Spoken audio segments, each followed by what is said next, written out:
Ketua DPP PDIP Ganjar Pranowo turut berkomentar soal pemecatan Jokowi dan keluarganya dari PDIP.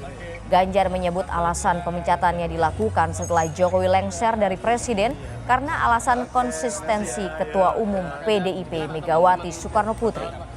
Megawati pernah berujar akan mendukung pemerintahan Jokowi sampai selesai.